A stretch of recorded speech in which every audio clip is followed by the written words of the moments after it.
2025 में क्या mutual fund का बबल फूटने वाला है? मैं बबल शब्द नहीं यूज़ करूंगा यहाँ पे। ऐसा कोई बबल नहीं जो फट जाएगा और लोग बहुत नुकसान में आ जाएंगे, या यूटीआई की एक जो बड़ी स्कीम जी बिल्कुल 20 साल, वैसा कुछ भी नहीं है। तो ये जीपीएस है आपके लिए। आपको खुद नहीं समझ में आ रहा है, आप उतना नॉलेज नहीं है या समय नहीं है, तो आपके लिए जी आजकल क्या हो रहा है पता है आपको? बहुत बारी जीपीएस जब लगाते हैं तो रास्ता गलत लेके चला जाता है। ऐसा होता है, म्यूचुअल फंड में भी ऐसा होता है। अच्छा। मैंने इसीलिए बहुत सोच के उदाहरण दिया था कि ये जीपीएस है। समय ज़्यादा लग सकता है। आपने जिस म्यूचुअल फंड को लिया है उसमें ये बड़ी इंपॉर्टेंट बात है। कोरोना के बाद से ये कुछ ज़्यादा ही बढ़ गया है कि आज मैंने पैसा लगाया और मैं अगले घंटे से क्वेरी करना शुरू कर देता हूँ कि ये स्टॉक चल रहा है कि नहीं चल रहा है, गिर क्यों बार रहा बार है। डीमैट अकाउंट देखना है। कोई लेना देना नहीं है। अमेरिका में ट्रंप ने कुछ बोल दिया, अच्छा इन्होंने क्यों बोला, इसका मार्केट पे क्या इम्पैक्ट होगा। इतनी जो चिंता लोग करते हैं यही गलत है, ये इम्पेशंस है। 5 साल आप इंतजार करिए, फिर असेस करिए क्या करना फिर है। आप कंप्लेंट कर सकते हैं। अगर 5 साल में पैसा नहीं बना आपका, तो आपकी शिकायत जायज़ है कि देखो 5 साल में रुका, पैसा नहीं बना। मैं कहता हूँ, मेरी निजी राय है, आप मुझे ट्रोल कर सकते हैं कि मार्केट को टाइम किया जा सकता है। अगर आप कहते हैं कि मार्केट को टाइम नहीं किया अब जा सुनिए, सकता है, कमेंट बॉक्स में अब कमेंट चालू हो जाएगा, आपने किया है क्या? सिर्फ बैठ के बता रहे हो या कभी देखा भी है, किसी से मिले भी हो मैं क्या? वो भी बताऊंगा। हाँ, बताइए बिल्कुल बताऊंगा। प्लीज। 5 रुपए का शेयर बन गया 2000 का, 18 रुपए में खरीदा था, ये हो गया 1345 का। मल्टी बैगर शेयर्स में इन्वेस्ट करना कितना ठीक होता है? इसको करना चाहिए क्योंकि लोग तो पैसा लगाते ही हैं। बिना एफआईआई को माइनस करके आप कुछ नहीं कर सकते। मैं दावे से कह सकता हूँ कि म्यूचुअल फंड में पैसा लगाने वाले 80% लोगों को यही नहीं पता होगा कि उस फंड का मैनेजर कौन है, फंड मैनेजर कौन है। मैं एक दूसरा दावा करता हूँ, अच्छा, 80% लोगों को ये नहीं पता होगा कि उन्होंने कौन से फंड में पैसा लगाया है। उनको सिर्फ पता है उन्होंने एसआईपी की है। हाँ, सही। एसआईपी एक प्रोडक्ट बन गया है। हाँ, एसआईपी प्रोडक्ट नहीं है, वो प्रोडक्ट तो नहीं, प्रोसेस है। प्रोसेस है। लेकिन 80% लोगों को पता होगा मैंने एसआईपी हमने एसआईपी कर नहीं दी, एसआईपी डाल दी है। डाल दी, ये टर्म यूज होता है। एसआईपी डाल दी और मेरे कान पक गए सुनते, मैंने एसआईपी डाल दी है। मैंने जैसे किस फैक्ट्री कहाँ डाली। मैंने आलू खरीद रहे हो क्या आजकल एसआईपी में? कि क्या 2025 में सोना, गोल्ड और शेयर मार्केट 1 लाख हो जाएगा? भाभी जी ने तो सिंपल का सोना ला के रख दो और भूल गए 25 साल वो के लिए। सुपर इंटेलिजेंट का ये ले लो यार, हो गया काम। अब भैया लगे हुए दिन भर 25 सुबह साल शाम से तक। 25 साल से भैया लगे रहे, भैया भी उतना ही कमाए जितना भाभी कमाए। जितने भाभी कमाई, तो इस हिसाब से भाभी ज्यादा इंटेलिजेंट।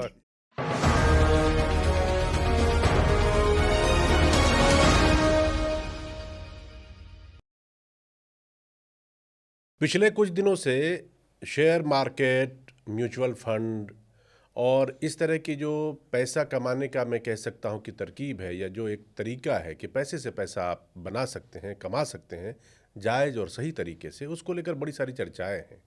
चर्चाएं ये हैं कि शेयर मार्केट पता नहीं और कितना नीचे जाएगा, कोई कहता है कि करेक्शन हो रहा है, कोई कह रहा है कि क्रैश हो रहा है। और वैसे ही म्यूचुअल फंड के लिए भी तमाम तरह की बातें सुनने में हम सबको आ रही है कि बबल है, फूट जाएगा, नहीं जी और आगे बढ़ेगा। तो हमने सोचा पैसा तो हम सब की ज़िंदगी का एक बड़ा अहम हिस्सा है, उसके बगैर कोई काम नहीं होता।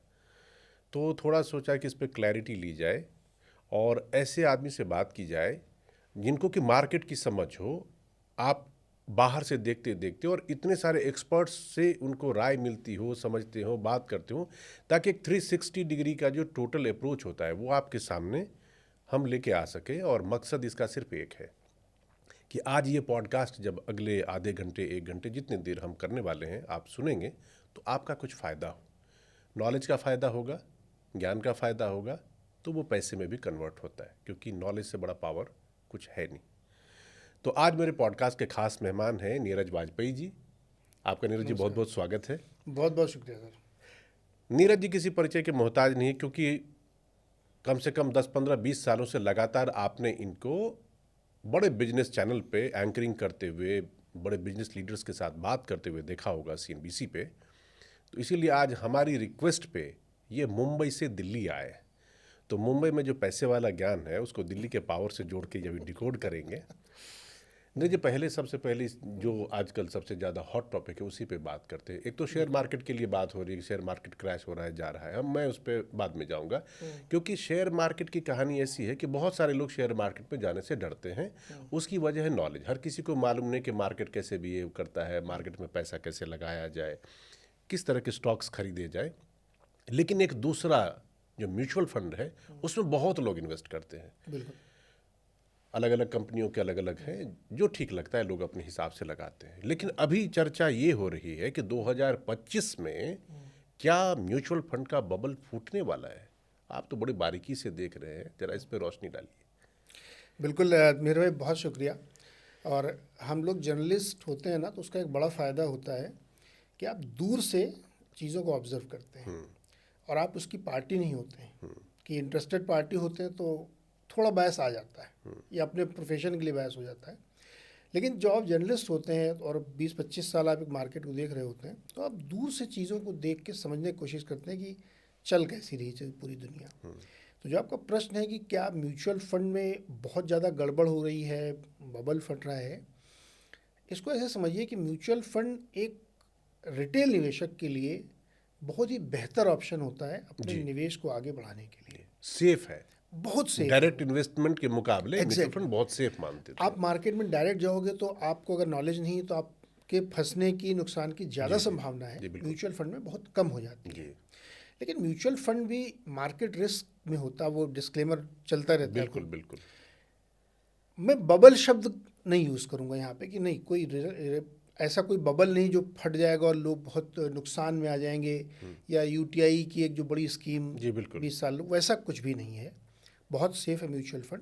लेकिन चूंकि ये मार्केट का एक प्रोडक्ट है तो ये भी महंगा और सस्ता होता है कि एनएवी की वैल्यू जो है ऊपर नीचे एनएवी बहुत ऊपर चली गई, क्योंकि ये एक इनडायरेक्ट तरीका है शेयरों में निवेश करने का रिटेल के लिहाज से। मैं तो ये कहता हूँ, आप बेहतर बताएंगे, कि आप चाहते हैं कि शेयरों से पैसा कमाए, लेकिन आपको बुद्धि नहीं है, तो एक बुद्धि वाला आदमी आगे बैठा हुआ है बीच में, जो आपके पैसे पे दिमाग लगा के पैसे से पैसा बनाना आपको सिखा रहा है। अगर आप गाड़ी ड्राइव कर रहे हैं और आपको रास्ता नहीं पता तो आप जीपीएस इस्तेमाल करते हैं। जीपीएस लगा हुआ है, तो ये जीपीएस है आपके लिए।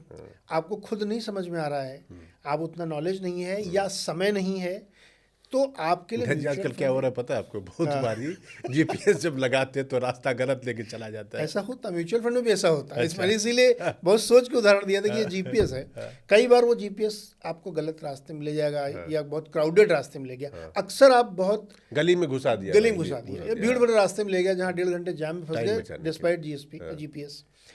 तो ये जो चीज़ें हैं ना, ये घटनाएं मार्केट में होंगी, आगे भी होंगी और होती रहेंगी। आपको इसमें सिर्फ ये ध्यान रखना है कि मैं हमेशा कहता हूँ कि जो भी कुछ आप खरीदने जा रहे हैं, ये याद रखिएगा उसमें आपका पैसा लग रहा है। बिल्कुल। मैं कुछ कहूँ, मिहिर कुछ कहे या कोई कुछ भी कहे, अंत में पैसा आपका ही लगना है। तो जब आपका पैसा लग रहा है तो थोड़ा सा आपको, बहुत बड़े ज्ञान की ज़रूरत नहीं है, थोड़ा सा आपको समझदारी दिखानी है, थोड़ा सा चीज़ों को समझना है, तो आपको म्यूचुअल फंड वाकई में बहुत अच्छा प्रोडक्ट है, बहुत गेन आपको दे सकता है। और रिटेल के लिए इससे अच्छा प्रोडक्ट नहीं हो सकता। मैं हमेशा डिस्करेज करता हूँ कि अगर आप नौकरी पेशा आदमी हैं, 9 से 5 नौकरी करके आए, शाम को बच्चों के साथ टाइम स्पेंड कर रहे हैं, कब पढ़ेंगे मार्केट आप? सही बात। तो आप म्यूचुअल फंड के रास्ते से आइए। वहाँ एक व्यक्ति इसी काम को कर रहा है, वो समझता है मार्केट को, उसने इस बात की नौकरी की है, इस बात की पढ़ाई की है, आपके बिहाफ पे, आपके लिए वो निवेश करता है और कोशिश करता है कि आपको एक बेस्ट रिटर्न कमा के दे। उसकी वो एक बहुत मामूली सी फीस लेता है। और म्यूचुअल फंड बेसिकली होता क्या है कि आप डायरेक्ट खरीदने जाओगे तो एक शेयर की पूरी कीमत आप दोगे, लेकिन अगर आप 10 लोग मिलके खरीदो तो वो 1/10 हो गई, तो उसको यूनिट में कन्वर्ट कर देते हो और आप 10 लोगों को एक यूनिट बांट दिया, या जिस रेशियो में पैसा लगाया उस रेशियो में बांट दिया, तो रिस्क भी उतना ही कम हो गया, 1/10 हो गया रिस्क। इसलिए म्यूचुअल फंड एक अच्छा प्रोडक्ट है। आज की तारीख में बबल नहीं कहूँगा मैं, बिल्कुल नहीं है कि कोई बबल बस्ट होने वाला है, लोग का पैसा फंस जाएगा, बर्बाद हो जाएगा, ऐसा बिल्कुल भी नहीं है। बी एश्योर्ड, समय ज़्यादा लग सकता है। आपने जिस म्यूचुअल फंड को लिया है उसमें ये बड़ी इंपॉर्टेंट बात है। ये मैं एक्सप्लेन करूंगा। मैं आपको बीच में ही इसलिए रोकूंगा कि शेयर मार्केट में या म्यूचुअल फंड में जो लोग पैसा लगाते हैं, मेरी भी कई लोगों से बात, अभी हमने थोड़े दिन पहले भी एक पॉडकास्ट भी किया था, इस पे क्या है कि अगर आपके पास पेशेंस है, भाई पेड़ को भी बड़ा होके फल लगने में टाइम लगता है, उसका एक सर्टेन टाइम पीरियड है। अगर वो टाइम पीरियड, उतना समय आप म्यूचुअल फंड में भी देते हैं या शेयर मार्केट में भी स्टॉक लगा के थोड़ी बुद्धिमानी से देते हैं, तो आप मान के चलिए कि आप लूटने वाले नहीं हैं। हो सकता है 10 की जगह 8 पैसे का मुनाफा हो, लेकिन पैसा आएगा। लेकिन आप तो चूंकि चैनल में भी रहे, एक्सपर्ट से भी, लोगों से भी आपकी बात होती है, आप खुद भी पॉडकास्ट करते हैं, मार्केट इनसाइट चलाते हैं। लोगों को जल्दबाजी नहीं, कुछ ज़रूरत से ज़्यादा है कि जल्दी से लगाया और खट से पैसा आ जाए। और इसी चक्कर में ये जो मैंने सवाल आपको किया था ना, जिसका जवाब आपने दिया कि बबल नहीं है, तो बबल शायद उन लोगों को लग रहा होगा जो कि जल्दी में पैसा चाह रहे हैं। बिल्कुल आपने सही कहा। कोई भी चीज़ प्रीमेच्योर अगर होने लगे तो वो बहुत दिक्कत करती है। प्रीमेच्योर बच्चे डिलीवरी नहीं लेनी है, सवाल ही नहीं उठता। अगर आप 9 महीने के बजाय 7 महीने में डिलीवरी तो होती बच्चे को है दिक्कत तो दिक्कत होती है। ये प्रकृति का नियम है। लेकिन ये अब कोइंसिडेंस कह लीजिए कि कोरोना के बाद से ये कुछ ज़्यादा ही बढ़ गया है कि आज मैंने पैसा लगाया और मैं अगले घंटे से क्वेरी करना शुरू कर देता हूँ कि ये स्टॉक चल रहा है कि नहीं चल रहा है, गिर क्यों रहा बार है। बार डीमैट अकाउंट देखना है, कोई लेना देना नहीं है। अमेरिका में ट्रंप ने कुछ बोल दिया, अच्छा इन्होंने क्यों बोला, इसका मार्केट पे क्या इम्पैक्ट होगा। इतनी जो चिंता लोग करते हैं यही गलत है, ये इम्पेशेंस है। तो आपका जो प्रश्न है ना वो बहुत ही सही कि लोग इतने इम्पेशेंट हो गए हैं कि उनको ओवरनाइट चाहिए, ग्रेटिफिकेशन चाहिए तुरंत, समय नहीं है। हमको लगता है कि मेरा समय निकला जा रहा है, पूरी ज़िंदगी बिल्कुल बर्बाद हो जा रही है, आज अगर मैं अमीर नहीं बना तो कल क्या होगा। ये जो मानसिकता, ये जो सोच है, यही समस्या का कारण है। अब ये बताइए, आप इतने दिनों से करीब मतलब 2.5-3 दशक के करीब हो गया आपको काम करते, कोई आदमी अगर म्यूचुअल फंड में पैसा लगाता है या शेयर मार्केट में पैसा इन्वेस्ट करने की सोच रहा है, आप कम से कम उसको कितना टाइम कहेंगे कि भाई अगर पैसा लगाए तो इतना टाइम तो सब्र रख।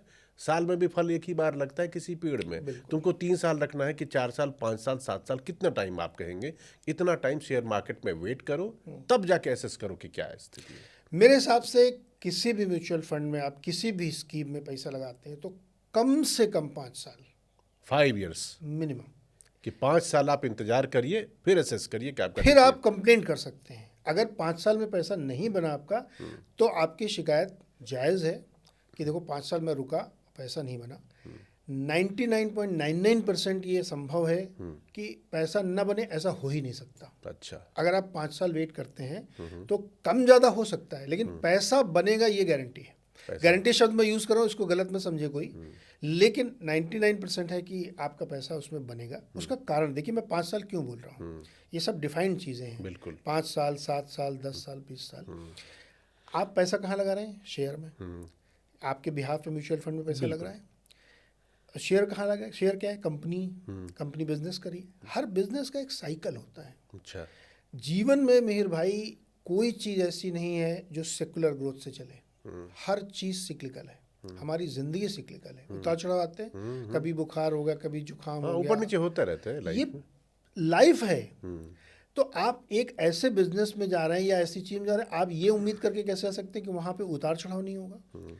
तो एक सिक्लिकलिटी का जो पूरा चक्र है ना, उसको पूरा करने के लिए 5 से 7 साल लगते हैं। इसलिए कहा जाता है कि आप एटलीस्ट एक साइकिल के बराबर का टाइम मार्केट को दीजिए, फिर आप कंप्लेंट करने के हकदार होंगे। आपने आज लगाया और 1 साल बाद आप हिसाब लेने बैठेंगे तो फिर आपका हिसाब नहीं बनेगा। कुल मिलाकर ये स्थिति ऐसी हो कि अगर फीवर हो गया है तो वह 5 दिन इंतजार करो, वायरल है, उतर जाएगा। थोड़ी कमजोरी होगी, उसको निकटने में और 10 दिन लगेगा, 15 दिन, 20 दिन, महीना होते होते फिर आप वापस जैसे थे वैसे ही हो जाएंगे। बिल्कुल। और अगर 5 दिन बाद भी बुखार नहीं उतरा तब आप चिंता करना चाहिए कि डॉक्टर कुछ और चीज़ है ये, कि डॉक्टर के पास जाओ। तो वही मार्केट में है। तो 5 साल में क्या होता है, जब आप एक साइकिल को ट्रेड करते हैं या साइकिल को पार करते हैं तो उसमें आपका पैसा भी बनता है और अच्छा पैसा बनता है। रिटेल हो या बड़े लोग हों, पैसा खूब बनाते हैं। अब इसमें एक चीज़ और मेहर भाई कि अगर वो जो मैं कह रहा हूँ साइकिल है ना, उस साइकिल के किस पॉइंट पे आप एंट्री ले रहे हैं, द मोस्ट इम्पॉर्टेंट, मोस्ट मतलब एंट्री और एग्जिट, इसके अलावा कुछ है ही नहीं मार्केट में कि आप कब ले रहे हैं। जो इस समय जो म्यूचुअल फंड को लेकर के आपका मूल प्रश्न है कि क्या बबल है, बवाल हो रहा है इतना, वो बवाल इसलिए हो रहा है क्योंकि इस समय या 2023 से रादर आप कहें जिस ये बहुत लोगों ने एंट्री ली है, बिल्कुल, तो उनको रिटर्न बनाने के लिए प्रतीक्षा लंबी हो सकती है। अच्छा, क्योंकि आप पीक पे गए हैं तो अब पीक से ढलान की ओर है, तो ढलान कहाँ पे जाके रुकेगी और फिर प्लेटो होगा और फिर ऊपर चलेगा। इस साइकिल में हो सकता है 4 साल लग जाए, 3 साल लग जाए, 5 साल लग जाए। तो इसलिए अब आप जो म्यूचुअल फंड में इतना चर्चा सुन रहे हैं या इतना आपको डर लग रहा है, वो डर का कारण ये है कि आपका टाइमिंग जो इस समय है उसकी वजह से ये डर लग रहा है। लेकिन अगेन मैं अंडरलाइन करके कह रहा हूँ कि ऐसा कोई बबल वबल कुछ नहीं है। म्यूचुअल फंड में आपका पैसा बनेगा, समय ज़्यादा लग सकता है, ये हो सकता है। अब चूंकि म्यूचुअल फंड की बात हो रही है ना, और आप बता भी रहे हैं कि म्यूचुअल फंड बेसिकली बीच में एक जो जीपीएस है वो फंड मैनेजर्स हैं जो आपको सही से गाइडेंस करते हैं कि भाई इस रास्ते पे चलना है और तो हम अपने मंजिल तक पहुंच जाएंगे जो आपने टारगेट या गोल सेट कर रखा है। टाइम बेशक जो आगे पीछे थोड़ा बहुत लगे। इसमें एक बड़ी इंपॉर्टेंट बात आती है कि म्यूचुअल फंड में भी जो पैसा लगता है मैं आम भाषा में दर्शकों के लिए बताना चाहूँगा, नीरज जी ज़्यादा बेहतर बताएंगे, कि वो कहते हैं कि लार्ज कैप कंपनियां हैं, मिड कैप कंपनियां हैं, स्मॉल कैप कंपनियां हैं, अलग अलग तरीके के अलग अलग फंड में इस तरह से पैसा उसमें लगता है। लेकिन अभी नीरज जी क्या हुआ, जो फंड मैनेजरों की बात आप कर रहे थे ना, दो बड़े फंड मैनेजर मैं जानता हूँ, हमारे दर्शकों को आप बताइएगा, एस नरेन और पंकज टिब्रेबाल, उन दोनों के बयान आए और एस नरेन का बयान जो है वो लोगों को डराने वाला था। लोग डर रहे थे कि भाई अगर मेरा स्मॉल कैप में मिड कैप में पैसा लगा है तो पता नहीं कहाँ मैं चला जाऊँगा, लार्ज कैप में कहाँ चला जाऊँगा। तो मुझे ज़रा उन दोनों बयानों के रेफरेंस से और थोड़ी क्लैरिटी हमारे दर्शकों को दीजिए कि म्यूचुअल फंड में पैसा लगाया है तो अभी से लेके आगे के कुछ दिनों का, साल, 1.5 साल, 2 साल का रोड मैप आपका क्या होना चाहिए और आपको डरना चाहिए या नहीं डरना चाहिए उस फंड मैनेजर के बयान के कॉन्टेक्स्ट में। बहुत बढ़िया। एस नरेन साहब बहुत बड़े फंड मैनेजर हैं, आईसीआईसीआई प्रू म्यूचुअल फंड के वो एग्जीक्यूटिव डायरेक्टर हैं, सीआईओ हैं और बहुत प्रतिष्ठित व्यक्ति हैं, बहुत ज्ञानी व्यक्ति हैं वो। तो चेन्नई में एक म्यूचुअल फंड डिस्ट्रीब्यूटर्स का फंक्शन था, ठीक है, जहाँ पे उनको प्रेजेंटेशन देना था, तो वो वहाँ बोल रहे थे वो। तो उन्होंने ये कहा कि मिड कैप और स्मॉल कैप में जो इन्वेस्टर्स हैं जिन्होंने 2023 में पैसा लगाना शुरू किया है, उनको हो सकता है कि आने वाले 2-3 सालों में भारी निराशा हो, उनका रिटर्न बिल्कुल न बने। ठीक है, अगले 2-3 सालों के लिए ये कॉन्टेक्स्ट उन्होंने सेट किया। ठीक है। क्यों उन्होंने कहा ये? क्योंकि उनको ऐसा लगता है कि मिड कैप और स्मॉल कैप बहुत महंगे हैं वैल्यूएशन वाइज, स्टॉक्स और इंडेक्स, और इसमें करेक्शन के बावजूद अभी और करेक्शन हो सकता है। मतलब करेक्शन की गुंजाइश अभी मार्केट में है। हाँ, अभी भी है। मतलब आप मिड कैप और स्मॉल कैप में देखेंगे तो 20-20, 15-15% करेक्शन हो चुका है और ही हो सकता है इसमें। अच्छा।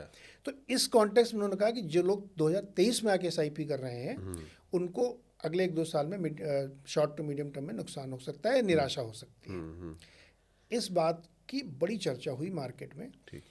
इत्तेफाक से मैं अपने दोस्तों के साथ क्लब में बैठा हुआ चाय वे पी रहा था, तो किसी ने जिक्र किया कि यार तुम्हारी बात जो है वही बात नरेंद्र साहब भी कह रहे हैं। मैं भी मार्च मतलब पिछले सितंबर से मैं कह रहा हूँ कि आप अपने आप को अंडर एस्टिमेट कर रहे हैं। आपने बात पहले इसको थोड़ा मैं नरेंद्र साहब बहुत बड़े, मैं तो उनके सामने कुछ भी नहीं हूँ, लेकिन मैंने सितंबर अक्टूबर में कहा था कि आपको मार्केट में अब पैसा नहीं डालना चाहिए, बचना चाहिए, थोड़ा वेट करना चाहिए क्योंकि ओवर वैल्यूड है। तो ऐसे मजाक में उन्होंने कहा कि नरेंद्र साहब ने ऐसा बोला। हमने कहा अच्छा, मैंने सुना नहीं, क्या बोला है? तो मेरे दिमाग में बात क्लिक हुई कि नरेंद्र साहब ने क्या बोला। मैं घर जब आया वापस तो सबसे पहला काम मैंने किया, नरेंद्र साहब का वीडियो सुना मैंने। अच्छा, पूरा? वो तो अब शायद इंटरनेट पे अवेलेबल भी नहीं है। मैंने पूरा वीडियो सुना और फिर मैंने अपने एक पर्सनल फाइनेंस एडवाइज़र है, मित्र है मेरे, मैंने उनको फ़ोन किया, कह रहे यार नरेंद्र साहब ने ऐसा क्यों बोला? तो उन्होंने बोला अच्छा मैंने नहीं सुना, क्या बोल दिया उन्होंने? मैंने उनको पूरी बात बताई। उन्होंने कहा अच्छा मैं आपको वीडियो भेजता हूँ। इमीडिएटली मैंने वीडियो ढूंढा, वीडियो गायब हो गया था। वीडियो गायब हो गया? हाँ, मतलब मेरे सुनने के 1 घंटे के अंदर, अब मैं ये नहीं करूँ मेरी वजह से, नहीं मतलब चर्चा इतनी हो रही थी कि उस वीडियो को इंटरनेट से हटा दिया गया। क्योंकि अपनी इंडस्ट्री के अंदर ही अगर फंड मैनेजर बुराई करे तो ये बहुत बड़ी बात थी, तो वो निकल गया। तो नरेंद्र साहब का कॉन्टेक्स्ट ये था कि उनको बाजार में मिड कैप और स्मॉल कैप बहुत महंगे लग रहे थे और करेक्शन हो सकता है, इसलिए इसके एसआईपी के जो धारक हैं उनको नुकसान हो सकता है। मतलब कुल मिलाकर ये कहने का मतलब हुआ कि जो मिड कैप और स्मॉल कैप कंपनियों में अगर पैसा लगा है आपके म्यूचुअल फंड का, तो अभी पैसा डालिए मत, थोड़ा इंतजार कर लीजिए, करेक्शन की गुंजाइश है, हो सकता है आने वाले दिनों में और होगा, फिर आप नुकसान भी हो सकता है, इसलिए थोड़ा इंतजार करिए। इसलिए इंतजार करिए। इसके बाद पंकज टिब्रेवाल का जिक्र है। पंकज टिब्रेवाल जी पहले कोटक म्यूचुअल फंड में बहुत सीनियर थे और 50-60 हज़ार करोड़ का फंड मैनेज करते थे। अब उन्होंने अपना एक AIF फंड शुरू किया, जिस अपनी कंपनी इकिगाई नाम से कंपनी बनाई है। अच्छा। इकिगाई एक जापानीज वर्ड होता है, तो अब वो उसका फंड मैनेज करते हैं अपनी, मतलब अब खुद वो अपना फंड चलाते हैं। ठीक है। एक इवेंट में वो भी बोल रहे थे अच्छा। तो अब मेरी आदत है, जो कि मैं खुद अब पॉडकास्ट वगैरह बहुत करता रहता हूँ, तो मैं सुनता रहता हूँ लोगों की मार्केट से रिलेटेड कौन क्या बोल रहा है। तो पंकज जी का मैंने स्पीच सुनी, तो उन्होंने एक बहुत इंपॉर्टेंट बात की। उन्होंने कहा कि मेन वर्सेस बॉयज़ हो रहा है। इसको जरा समझे, मेन वर्सेस बॉयज ये क्या बहुत होता इंपॉर्टेंट बात है, बहुत मज़ेदार बात सुनिएगा। मिंट अखबार ने एक स्टोरी लिखी कि ये बात पंकज जी ने मिंट अखबार के हवाले से रखी कि देश में 1600 फंड मैनेजर्स ऐसे हैं जिनका एक्सपीरियंस 1 से 3 साल का है। 1600 100 फंड मैनेजर ऐसे हैं जिनका जिनका एक्सपीरियंस 1 से 3 साल 1 है। से 3 साल। अच्छा। 14 से 20 साल के एक्सपीरियंस वाले फंड मैनेजर्स 1 दर्जन से कुछ ज़्यादा है। 1 दर्जन से कुछ ज्यादा। 14 से 20 साल के experience। 14-20 और 20 साल से ज़्यादा वाले तो 10-12 ही होंगे। पूरे हिंदुस्तान की आप बात कर रहे हैं। बिल्कुल, ये फंड मैनेजर कितनी ही संख्या है एक्सपीरियंस वाइज। एक्सपीरियंस वाइज, वही कह रहा हाँ, हूँ। तो उन्होंने ये बात मिंट अखबार के हवाले से कही। अच्छा। तो बोला ये गंभीर चिंता की बात है। तो उन्होंने कॉन्टेक्स्ट ये सेट किया कि जो लोग कोविड के बाद बहुत सारे लोग फंड मैनेजर बन गए हैं, उन लोगों ने मंदी नहीं देखी है, उन लोगों झटका नहीं ने खाया। रिडेम्पशन प्रेशर नहीं देखा है, और उनको ऐसा लगता है कि 25-30% का सालाना रिटर्न बनाना बाएं हाथ का खेल है। अच्छा। लेकिन दरअसल मेन वर्सेस बॉय का हिंदी वर्जन में करना नहीं चाहता, वो बहुत अजीब से सुनने में लगता है। कर दीजिए, कर दीजिए। कि ये कलकल के लड़के हैं, इनको भी समझ में आएगा और वक्त इनको हम्बल बना देगा। ये बात पंकज जी ने मतलब ये कि झटका खाने के बाद मतलब आ जाएगा। Those who are the products of the Covid, time will make them humble. इसका मतलब ये हुआ कि जो लोगों को लगता है कि 30-40%, 35% सालाना रिटर्न बन सकता है, ऐसा नहीं होगा। लॉन्ग टर्म एवरेज आपको वही 12-13% का आएगा। अभी जो गुलाबी दिन चल रही है, मतलब ये ये हमेशा गुलाबी नहीं होता है। हमेशा नहीं रहेगी, हमेशा नहीं ये नीचे जाएगा। तो ये बयान उन्होंने किया।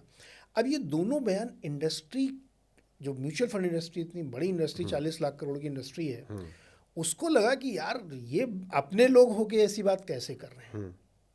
लेकिन ये बात देखिए, किसी भी फंड मैनेजर के ना तो हम लोग अगेंस्ट होते हैं, लेकिन जो भी कोई बात कर रहा है उसको ध्यान से सुनना और समझना चाहिए, वो आपके फ़ायदे की बात कर रहा है। और उनके कहने के बाद से, यानी ये 25 जनवरी को एक ही दिन दोनों लोगों ने ये बात कही थी। अच्छा, एक ही दिन दोनों के बयान है। अलग अलग इवेंट थे, लेकिन दिन एक ही था, 25 जनवरी के आसपास। और उसके बाद से आप मार्केट देख लीजिए, लगातार गिरा है। अब वो भगवान नहीं है कि मेरे कहने से मार्केट गिर जाएगा या मेरे कहने से चढ़ जाएगा, इसलिए किसी व्यक्ति को आप मत जिम्मेदार ठहराइए कि देखिए, शेयर मार्केट में तो आप भी कई बार कहते हैं, और जो हमें हमारे इस पॉडकास्ट को देख रहे हैं उनको भी मैं कहूँगा कि भाई, जितने लोग फाइनेंस के बारे में आपसे बात करते हैं, जिनको आप सुनते हैं, उनकी वो सिर्फ सलाह होती है। पैसा आपका है, इन्वेस्टमेंट आप करेंगे, आपका क्या गोल है वो भी बहुत इंपॉर्टेंट है। बहुत इंपॉर्टेंट कि भाई आपको 3 साल बाद पैसा चाहिए या 30 साल बाद पैसा चाहिए, आप उस हिसाब से आप अपना इन्वेस्टमेंट प्लान बनाते हैं। लेकिन नीरज, अभी तक जो बात अपन कर रहे हैं ना, उसमें एक बात मैं बार बार देख रहा हूँ कि वो कह रहे हैं कि 2 साल 3 साल हो सकता है ऐसा। आप कह रहे हैं कि ये अपने आप में बहुत इम्पॉर्टेंट है कि मार्केट में आप एंट्री कब लेते हैं, एग्जिट कब करते हैं। तो मेरा सवाल ये है, और बहुत सिंपल भाषा, मैं तो ऐसे पूछूंगा, आप इसको सरल भाषा में बताइएगा कि क्या मार्केट को टाइम किया जा सकता है क्या? मेरे भाई बहुत कंट्रोवर्शियल है, लेकिन मेरी राय है कि किया जा सकता है। जरा पहले ये बताइए, मैंने जो पूछा कि मार्केट को टाइम किया जा सकता है, इसका मतलब क्या होता है? हाँ। अब इस वाले बयान को सुन के ना बहुत सारे लोग हम लोगों को ट्रोल भी करेंगे। देखो, ये बड़े हीरो बन रहे हैं कि मार्केट को टाइम किया सकता है। अच्छा। लेकिन लेट मी आप बताइएगा, अगर आपके लाइफ में इतने दिनों के एक्सपीरियंस में कोई ऐसा इंसान मिला हो, कोई ऐसा फंड मैनेजर मिला हो जिसने अपना एग्जाम्पल आपके सामने दिया हो कि बॉस देखो, मेरा पोर्टफोलियो मैंने मार्केट को टाइम किया है, एक भी बार कर ले तो मैं बहुत बड़ा मानूंगा, एक बार से ज़्यादा करने वाला भी अगर कोई आपको टकराया हो इतने लंबे करियर में, तो उसकी भी कहानी आप सुनाइए। मैं दोनों सुनाता हूँ। पहले ये समझते हैं कि मार्केट टाइम करने का मतलब क्या है। क्या है मतलब मार्केट टाइम कर सकते हो? तो कुछ लोग कहते हैं, आप अक्सर सुने कि बॉटम पे खरीदा था, टॉप पे बेचा। हाँ, टॉप और अब बॉटम। ये क्या है कि मान लीजिए आपने किसी समय निवेश किया और उस समय से फिर मार्केट ऊपर ही ऊपर गया, ठीक तो यानी वो बॉटम हो गया, उससे नीचे गया ही नहीं कभी मार्केट, तो आपने बॉटम पे खरीद लिया जी। और जिस दिन आपने बेचा वहां से मार्केट गिरना शुरू हो गया, ठीक है, तो आपने टॉप पे बेच दिया। तो इसको कहते हैं मार्केट टाइम करना, कि मैं बॉटम पे खरीदता हूँ, टॉप पे बेचता हूँ। ये तो मतलब ऊपरी शक्ति ही आप पे सवार होती है। अब ये तो मतलब आप भगवान है तो आप ऐसा कर सकते हैं। बिल्कुल। लेकिन जब भी वो कहा जाता है कि मार्केट टाइम करा जा सकता है, तो एक उसका संदर्भ ये होता है कि मान लीजिए 5 से 10 के स्केल को हम मानते हैं कि बॉटम और टॉप है। ठीक है, तो कोई आदमी अगर 6 पे खरीद के 9.5 पे बेच रहा है, वो भी टाइम कर रहा है। बिल्कुल। और कोई आदमी 5 पे खरीद के 11 पे बेच रहा है, उसको भी मार्केट टाइम करना 5 कहते हैं। खरीद के 7 पे बेच रहा तो भी टाइम है, क्योंकि तो ऊपर आप एक रेंज को टाइम करते हैं। आप इसलिए कहा जा सकता है टाइम मार्केट किया जा सकता है। और मैं कहता हूँ, मेरी निजी राय है, आप मुझे ट्रोल कर सकते हैं कि मार्केट को टाइम किया जा सकता है। अगर आप कहते हैं कि मार्केट को टाइम नहीं किया जा अब सकता सुनिए, है, कमेंट बॉक्स में अब कमेंट चालू हो जाएगा, आपने किया है क्या, सिर्फ बैठ के बता रहे हो या कभी देखा भी है, किसी से मिले भी हो मैं क्या? वो भी बताऊंगा। हाँ, बताइए, बिल्कुल बताऊंगा। प्लीज। अगर मार्केट में टाइम नहीं किया जा सकता तो दिन भर क्या करते हैं लोग? ये जो ट्रेडिंग आप करते हैं, ये टाइम नहीं कर रहा तो क्या कर रहे हैं? अच्छा, म्यूचुअल फंड के नहीं, यहाँ एक दिन पोर्टफोलियोज की क्यों बात, बदलते सिर्फ हैं? एक दिन की बात पे नहीं होगी। म्यूचुअल फंड के जो पोर्टफोलियो है उसमें बदलाव क्यों करते हैं? आप टाइम ही तो कर रहे हैं। पीएमएस वाले अपने पोर्टफोलियो को मॉडल पोर्टफोलियो, ये मॉडल, वो मॉडल क्यों बदलते हैं? वरना तो जो 1950 में 1960 में आपने एक बार बना लिया, जो वो आज तक चलना चाहिए। क्यों बदलते हैं बीच में आप? You are timing the market. कि आपको लग रहा है इस कंपनी में अब उतनी ग्रोथ नहीं है, तो चेंज करो, दूसरा लाओ। ये टाइम ही तो कर रहे हैं आप।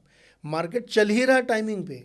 Mutual fund, PMS, AIF, individual, हर आदमी मार्केट टाइम कर रहा है, लेकिन कोई मानने को तैयार नहीं है कि मैं मार्केट टाइमिंग कर रहा हूँ। आप कर नहीं पाते हैं, परफेक्ट कोई नहीं होता, वो सही बात है। अब मैं आपको बताता हूँ कि मिला, ये रियल लाइफ घटना बता रहा हूँ। अच्छा, 2008 से शुरू करते हैं। 2008 से? जी, ठीक।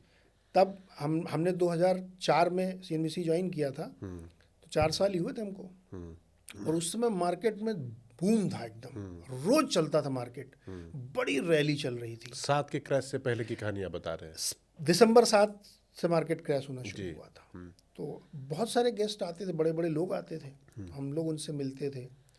तो उस समय कोई आदमी गिरने, क्रैश होने की तो बात कर ही नहीं सकता था, अपराध था वो, क्योंकि मार्केट चल रहा था। आदमी कैसे बोले? बिल्कुल। और हर आदमी जो है ना, मतलब चलते घोड़े पे सवारी करना चाहता है, उसी पे दांव लगाता है। लेकिन एक सज्जन थे जो बहुत सीजन्ड फंड मैनेजर रह चुके थे। अच्छा। और उनका नाम इसलिए मैं नहीं ले रहा हूँ क्योंकि वो खुद नहीं चाहते कि वो उनका नाम कोई पब्लिक में ले, लेकिन मैं ये कह सकता हूँ कि वो बहुत ही प्रतिष्ठित। आप ये इसलिए बता रहे कि कल को कोई कहे कि हवा में तो गोली नहीं चला रहे हो, नहीं, तो आपके तो मैं पास सामने है। खड़ा कर दूंगा। अच्छा, ठीक, उनसे बयान दिलवा दूंगा। ठीक है। वो बहुत प्रतिष्ठित हैं, बहुत बड़ा पोर्टफोलियो उन्होंने पब्लिक का मैनेज किया था, और उस समय लेकिन वो अपना मैनेज करने लगे थे नौकरी छोड़ के। और साइजेबल फंड है उनका, मतलब बच्चों खेल नहीं है। उन्होंने मुझसे कहा नवंबर लास्ट के आसपास, 2007 की बता रहे हैं आप? 2007 नवंबर के आसपास, क्रैश से ठीक पहले। क्रैश से ठीक पहले कि यार मार्केट अब मुझे अच्छा नहीं लग रहा, महंगा है, बहुत महंगा है, मार्केट गिर सकता है। अच्छा।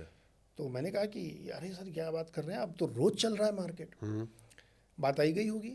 फिर 20 दिसंबर के आसपास फिर उन्होंने मुझसे कहा, क्योंकि हम लोग मिलते रहते थे, कि अब मुझे मार्केट एकदम पसंद नहीं है और ये बहुत जोर से गिर सकता है। अच्छा। तुम्हारे पास कुछ हो तो बेच देना। अच्छा, ये भी आपसे कहा? ये भी उन्होंने सलाह दी। ठीक है। तो मैंने कहा सर आपने देखो नवंबर में बोला था, और उसके बाद से आप देख लीजिए रोज मार्केट कैसा चल रहा है। तो अब देखिए उस समय मेरा लड़कपन था, जो आज लोग कोविड के बाद वाले कह रहे हैं, मैंने वैसे कह दिया, हमने सर रोज तो चल रहा है मार्केट, आप करो गिर जाएगा, देखिए गिरा नहीं। बोले बेटा थोड़ा इंतजार करो आप। और फिर वो जो दिसंबर आखिरी हफ्ते से गिरना शुरू हुआ है, तो वो तो दुनिया में फिर वो सबकी कहानी मालूम, रेस्ट इज हिस्ट्री।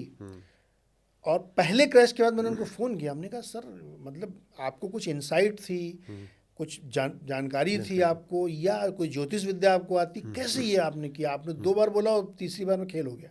ठीक। तो बोले बच्चा हमने मार्केट में उम्र गुजारी है, बाल सफ़ेद किए हैं। अच्छा। दिखता है दूर से कि मार्केट गिरने वाला है। अच्छा।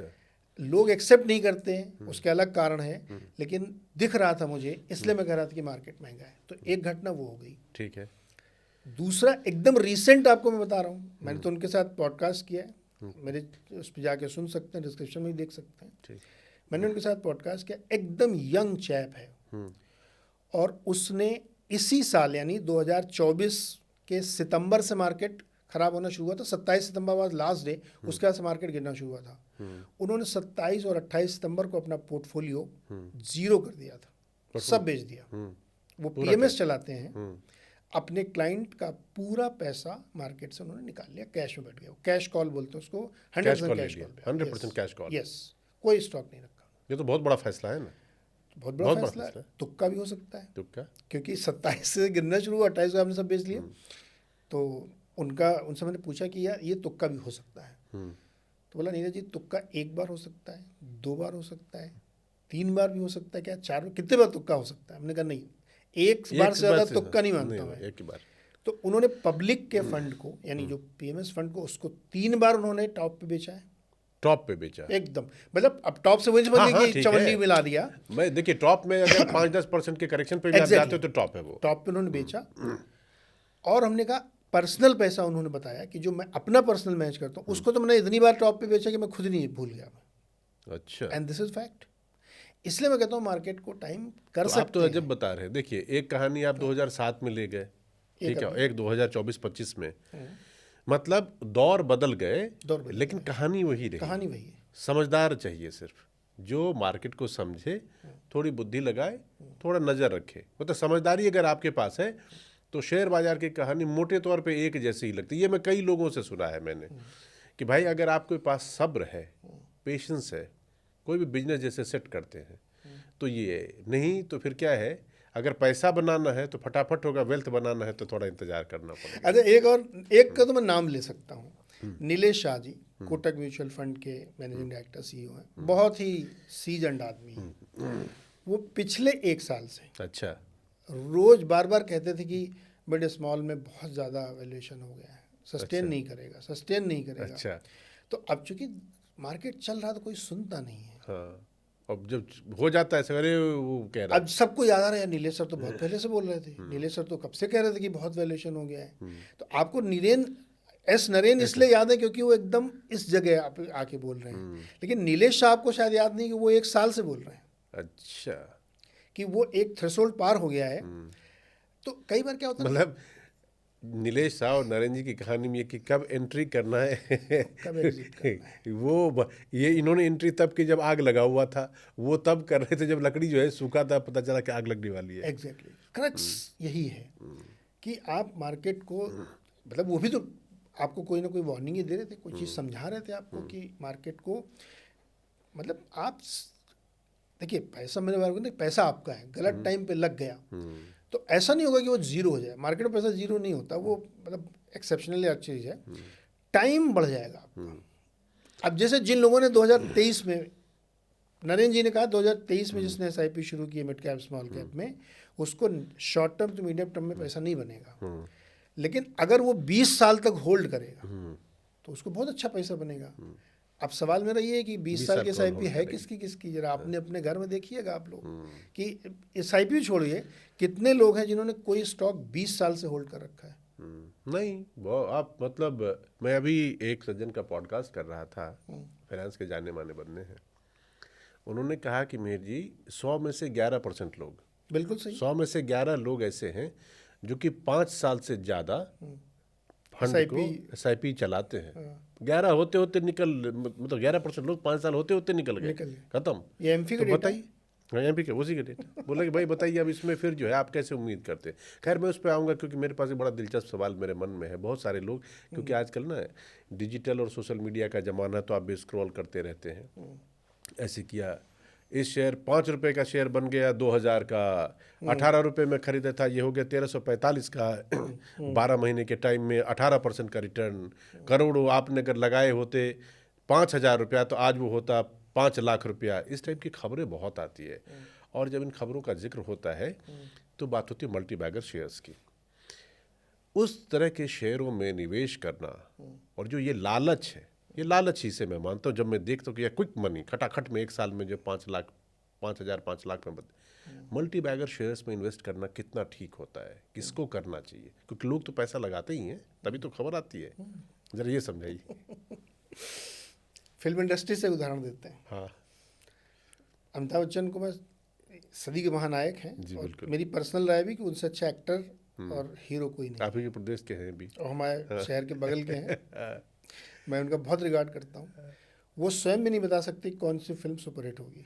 अच्छा, हाँ, ये मेरा दावा है। हाँ, कभी कोई नहीं कहता। कोई भी डायरेक्टर प्रोड्यूसर ये कह दे कि मेरी ये फिल्म सुपरहिट होगी, मैं उसकी जीवन भर गुलामी करूंगा। कोई नहीं कहता। वैसे ही अगर कोई आदमी ये कह दे कि ये शेयर मल्टीबैगर बनेगा, मैं आपकी गुलामी करूंगा, ये हाइंडसाइट में पता चलता है। जब हो जाता है तब लोग जब हो जाता है कि ये स्टॉक 20 गुना हो गया, 30 गुना हो गया, तब आदमी कहता देखा मैंने बताया था नहीं, मल्टीबैगर। उसमें एक पता है, मैं इस चीज़ को क्लियर करिए।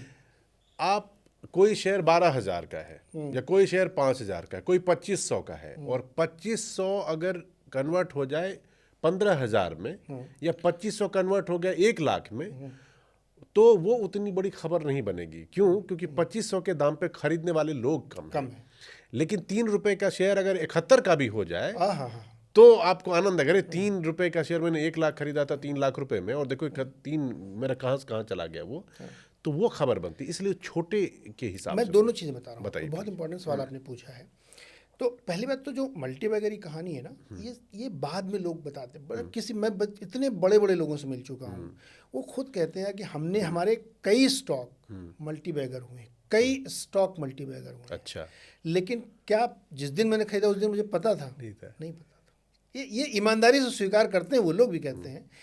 आप जब स्टॉक खरीदते हैं ना, तो आप इस भरोसे के साथ खरीदते हैं कि बहुत अच्छा बिजनेस है, बहुत अच्छे प्राइस पे मैं खरीद रहा हूँ और इसको अच्छा रिटर्न देना चाहिए। वो 5 गुना देगा, 10 गुना देगा, 20 गुना देगा, ये वक्त और मार्केट तय करता है। पहला सवाल तो ये है। तो मल्टीबैगर में इसलिए किसी ने बोल दिया कि 3 रुपये वाला ले लो, ये तो 100 रुपये हो जाएगा। अगर इस टिप पर आपने खरीदा तो मतलब आपने अपना नुकसान कर लिया। मान लीजिए कि आपने कर लिया, इस भरोसे में। तो गारंटी नाम का शब्द मार्केट में बैन है, यहाँ कोई गारंटी नहीं है, हर चीज़ रिस्क पे है। हमारी कोई ब्रांच नहीं है और हम यहाँ कोई गारंटी और फैशन के युग में तो गारंटी करनी नहीं चाहिए। मैं एक शेयर मार्केट फैशन नहीं हो गया आजकल कि भाई मेरे पास भी डीमैट अकाउंट है, सबको है, हर कोई demat account. Post Covid demat के अकाउंट के नंबर्स में इतना बड़ा इजाफा है, आप बेहतर समझते हैं। 15-18 करोड़ हो गए भाई। 15-18, 4-5 करोड़ से 15-18 करोड़ हो गए। इतना हिस्टोरिक राइज नहीं। तो ये फैशन नहीं हो गया कि हमारे पास एक डीमैट अकाउंट है, कुछ पैसा उसमें डाल दिया। मेरे भाई फैशन के अलावा क्या ना, पैसा बना है। बिल्कुल बना है। कोविड के बाद से मतलब मैं सब मजाक में कहता हूँ कि लोग घर में खाली बैठे हैं तो चलो ट्रेडिंग कर लेते हैं। अच्छा, उसमें सेविंग भी हो जा रही, कोई खर्चे नहीं है, कहीं जाना नहीं है। तो अगर जो भी सैलरी आपको मिल रही थी ऑनलाइन में, तो नीरज जी आप भी जानते होंगे आप उस टाइम पे CNBC में थे, बहुत सारे लोग जो वर्क फ्रॉम होम करते थे, तो घर बैठे एक विंडो ऑफिस का खुला, एक विंडो शेयर मार्केट का भी खुला। अभी भी है वो, अभी भी है। हाँ। तो उस दौर में चूंकि देखिए, आम निवेशक को अगर 500 रुपये बन गए तो पिज्ज़ा बर्गर का पैसा आ गया रोज का, हो गया काम अपना। इस वजह से बहुत सारे लोग मार्केट से जुड़े। और आप सब किसी का मोबाइल चेक कर लो, आप यंगस्टर का, मतलब जो ये थोड़ा सा यंगस्टर्स के मोबाइल कहा ना आपने, बीच में रोक रहा हूँ। मैं 3-4 यंगस्टर्स को जानता हूँ जो नए आए पढ़ लिख के, और एक दिन मेरे 2-3 जूनियर मेरे दफ्तर में आए। मैंने पूछा कि तुम क्या करते हो यहाँ, तो 7-8 घंटे का तुम्हारा काम हो गया, परिवार की कोई रिस्पॉन्सिबिलिटी है नहीं, अकेले रहते हो। तो बोला सर मैं मार्केट में पैसा लगाता हूँ। मैं तो मार्केट में पैसा तुम लगाते हो कैसे? कोई बोला मैं ऑप्शन में ट्रेड करता हूँ, कोई बोला कमोडिटी में करता हूँ, कोई क्रूड में लगाता हूँ, ऐसे करके। तो मैंने पूछा होता क्या है? बोला सर सैलरी नहीं छूने का मैंने सोचा है कि अपनी सैलरी में छूँगा नहीं, जो मेरा खर्चा है, चाहे 20,000 है, 15,000 है, 25,000 है, ये मैं मार्केट से ही कमाता हूँ। और मेरे पास लगभग 3-4 लाख रुपए हैं, उसी 3-4 लाख रुपए को मैं घुमाते रहता हूँ और उसी से मैं ये टारगेट लेके चलता हूँ। तो मैंने पूछा कि भाई 25 मिल जाए ये तो बड़ी अच्छी बात है, लेकिन कभी झटका भी तो हो सकता है, 25 ऊपर की जगह 25 महीने से। बोला सर वो होता है, लेकिन है कि दिमाग लगा के ना, मैं भी बड़े बड़े लोगों से पूछता रहता हूँ, जिनसे जानता हूँ, पढ़ता बहुत हूँ मैं। तो टोटलिटी में अगर आप देखिएगा, पूरे साल का, महीने में मत में जाता हूँ, तो मुझे नुकसान नहीं हुआ। मैं फ़ायदे में, चाहे 10,000 रुपये ही सही है, मैं फ़ायदे में रहा। तो मैं ये कहने का था कि एक माइंड सेट है कि पैसा कमाना, यानी कि अगर सही तरीके से आप पढ़ते हैं, समझदारी से दिमाग लगाते हैं, तो आप नुकसान में नहीं जाते। और ये नए ज़माने में पोस्ट कोविड ये लोग बहुत कर रहे हैं। इसमें मीर भाई, जो ये वाला आपका कहना है ना, इसमें एक पार्ट ये है कि आप बहुत समझदारी से, ध्यान से, मेहनत से करें। दूसरा पार्ट इसका ये कि लास्ट 4 इयर्स का जो एक्सपीरियंस है वो पिछले 30 साल का एक्सपीरियंस नहीं है। तो इसको अगर आप एक्सेल में डाल के एक्स्ट्रापोलेट करेंगे तब फंसेंगे आप। ये सारा बवाल, सारा कंट्रोवर्सी इसीलिए चल रही है कि वो 3 वर्सेस 30। तो अब 3 से 30 का शेयर भी बता देता हूँ आपको कि ये ₹3 वाला शेयर खरीद के ₹70 वाली कहानी है ना कि मल्टीबैगर हो जाएगा। पहले तो मैं सारे दर्शकों को जो लोग सुन रहे हैं ध्यान रखें कि ₹3 का शेयर है या ₹30,000 का एक शेयर है। बिल्कुल। ये महंगे सस्ते का पैमाना नहीं है, ये बहुत एकदम important बात नहीं। बता ये रहे हैं आप। टिकट साइज है। ₹3 वाला शेयर बहुत महंगा हो सकता है और ₹30,000 वाला शेयर बहुत सस्ता हो सकता है। अच्छा। शेयरों के महंगे सस्ते को हम लोग वैल्यूएशन देखते हैं, बिल्कुल। उसके मैट्रिक्स में जार्गन से जैसे प्राइस टू अर्निंग पी बोलते हैं उसको, बीवी यानी बुक वैल्यू होता वैल्यू है, ये कैश फ्लो हम लोग देखते हैं तो, और एक डिस्काउंटेड कैश फ्लो होता है। ये अलग अलग मैट्रिक्स से देखते हैं वो स्टॉक महंगा है कि सस्ता है। उसके टिकट साइज को देख के कि फलाने एक्स नाम का एक टायर कंपनी का शेयर ₹1.5 लाख का है तो वो सबसे महंगा होगा। बट आप वैल्यूएशन देखेंगे तो नहीं है इतना महंगा, हो सकता है कोई ₹300 वाला उससे तिगुना महंगा हो। तो जो ₹3 देखा बहुत सस्ता है इसलिए नहीं मानना चाहिए, लेकिन एक्चुअली ₹3 में लोग अट्रैक्ट क्यों होते हैं? कम पैसा कोई लगा तक गया तो ₹3 तो गया। गया।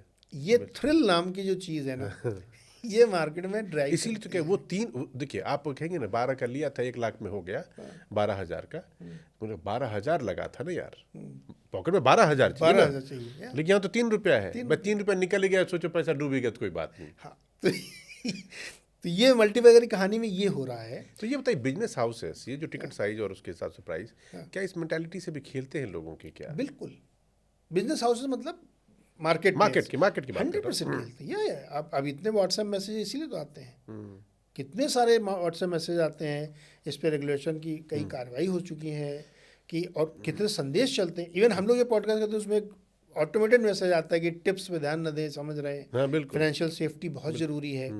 इसको लोग बहुत प्ले करते हैं। आप यही थ्योरी दी जाती है कि मान लो तुमने ₹3 वाला शेयर लिया, 100 शेयर भी लिए, तो क्या गया, इतना तो तुम अपने चाय पकौड़ी में उड़ा देते हो। और बना तो सोचो, बस इसी झांसे में आता है कि ₹3 में गया कुछ नहीं, आने को बहुत कुछ है। तो ये वाली जो मानसिकता है ना कि लूज तो हम कुछ नहीं कर रहे हैं, गेन बहुत मैसिव हो सकता है, दिस इज रॉन्ग। ये मेंटालिटी फिर धीरे धीरे आपको ना चस्का लगा देती है। ये जुआ हो गया, ये जुआ हो गया, एकदम चस्का लगा देगी। फिर आप ₹3 से भी ₹10 में आ जाओगे। क्या ₹10 तो गया, फिर 12, फिर 12-15। अच्छा, उसके बाद फिर बिना समझे आप ऑप्शन ट्रेडिंग करने लगते हैं। वो अलग विषय चला जाएगा, वरना मैं रिटेल को अगर समझ नहीं है ना तो ऑप्शन से दूर रहिए प्लीज। में बहुत पैसे लगेंगे आपको, फ्यूचर और ऑप्शन का हिंदी भी समझा अच्छा, दीजिए। वही गुरुजी जिन्होंने ये कहा था कि दिसंबर 2008 की मार्केट गिरेगा दिसंबर 2007 में, वो हमेशा उनका एक बड़ा फेवरेट डायलॉग था कि फ्यूचर से किसी का फ्यूचर नहीं बनता। अगर फ्यूचर से किसी का फ्यूचर अगर बहुत फ्यूचर ऑप्शन खेलो मतलब वायदा बाजार में जाना नहीं है। वायदा बाजार में आम आदमी के लिए नहीं, आम रिटेलर के लिए नहीं है, वो बहुत एक्सपर्टाइज चाहिए उसके लिए, उसके लिए बड़ा फंड चाहिए, वो हेजिंग के लिए यूज़ किया जाता है, या उसमें एल्गो आ गया, अब एक नई टेक्नोलॉजी आ गई। आप मशीन से जीत सकते हैं क्या? कंप्यूटर से तेज आप टाइप कर सकते हैं क्या? तो जब मशीन से एल्गो ट्रेडिंग होने लगी, फार्मूला सेट कर दिया, मशीन अपने आप ट्रेड कर रही है, आप हाथ से लगे पड़े हो, उतनी देर में तो 50 ट्रेड कर देगा। आप नहीं जीत सकते उनसे, तो क्यों वहाँ जाने का? उसी पिच पर खेलो जिसके आप मारते हो, जिसका आप मास्टर उस पर खेलो ना, वो इन्वेस्टिंग करो आप आराम से। धीरे अपन बात कर रहे हैं ना, तो सारा कॉन्टेक्स्ट अपने शेयर बाजार, म्यूचुअल फंड, ऊपर नीचे पैसा कैसे बनेगा उसकी हो रही है। लेकिन इसमें एक बड़ा इंपॉर्टेंट टर्म है, मुझे थोड़ी बहुत समझ है, लेकिन मैं चाहता हूँ कि हमारे दर्शकों को आप समझाएं। वो होता है कि एफआईआई फॉरेन इन्वेस्टमेंट, जो इंस्टीट्यूशनल इन्वेस्टर्स जो हैं, विदेशी संस्थागत निवेशक, उसका पैसा था, एफआईआई ने पैसा लगाया, शेयर मार्केट ऊपर चला गया, एफआईआई ने पैसा खींच लिया, हम धड़ाम हो गए। एफआईआई मतलब बाहर का जो पैसा है। तो क्या अपना शेयर बाजार जो है, मैं आसान भाषा में लोगों को समझाइए, विदेशी बैसाखी पे टिका हुआ कि जब वो बैसाखी खींचे धड़धड़ा के हम गिरने लगते, वो लगा देते तो हम खड़े हो जाते। बिल्कुल। तो अपने शेयर बाजार में 2 तरह के निवेशक हैं जी। एक को हम एफआईआई कहते हैं, एक को डीआईआई कहते हैं, मतलब डोमेस्टिक इंस्टीट्यूशनल इन्वेस्टर, एक फॉरेन इंस्टीट्यूशनल इन्वेस्टर, उनको एफपीआई भी बोलते हैं, फॉरेन पोर्टफोलियो इन्वेस्टर। डीआई कौन है? Mutual fund, insurance companies, provident fund, pension fund, या और बड़े बड़े फैमिली ऑफिसेज, पीएमएस हाउसेज, ये सब डोमेस्टिक फंड है कि हमसे आपसे पैसा इकट्ठा करके लगाते हैं। आप उसमें रिटेल को भी जोड़ लो कि जो इंडिविजुअल आदमी कर रहा है वो भी, ये हो गया डोमेस्टिक इन्वेस्टर। एक होता है एफआईआई, जो विदेश के फंड हैं, वो भारतीय बाजार में पैसा लगाते हैं, तो वो वहाँ भी अपना पैसा लेके आए इंडिया में, तो मार्केट में डाला। इस कॉम्पोजिशन से मार्केट चलता है। अब इसमें एफआईआईज जो है, आपका क्वेश्चन है कि क्या मार्केट उस पर टिका है? हाँ, बैसाखी है, मैं बैसाखी क्या? देखिए, ये बहुत लोगों को कंट्रोवर्शियल लगेगा और लोग बहुत बड़ी बड़ी स्टोरी बताते हैं कि हम डोमेस्टिक फंड वाले कभी हारेंगे नहीं और हमारा रिटेल अब जागृत हो गया है, ये जीत जाएगा। मैं बहुत विनम्रता से कहना चाहता हूँ कि बिना एफआईआई को माइनस करके आप कुछ नहीं कर सकते। अच्छा, मतलब आप करके एफआईआई को माइनस करके आप कुछ नहीं कह सकते। हाँ। इसका मतलब है कि बैसाखी वो चाहिए। बिल्कुल, आप उनको इग्नोर मत करिए। ये थ्योरीज में बिल्कुल सहमत नहीं हो कि एफआई जाए तो जाए, कोई हम अपने डोमेस्टिक के दम पे मार्केट खड़ा कर लेंगे, नहीं कर पाओगे साहब। वो बहुत बड़े लार्ज साइज में पैसा लगाते हैं। बिल्कुल। जो टोटल कॉम्पोजिशन है हमारे मार्केट का इस तो जरा समय, वो समझाइए। उसमें एफआईआई कोविड के आसपास 22-23% का था। 22.5 से 23%, 1/4 हो गया लगभग। हाँ, उतना पैसा मार्केट में उनका लगा था।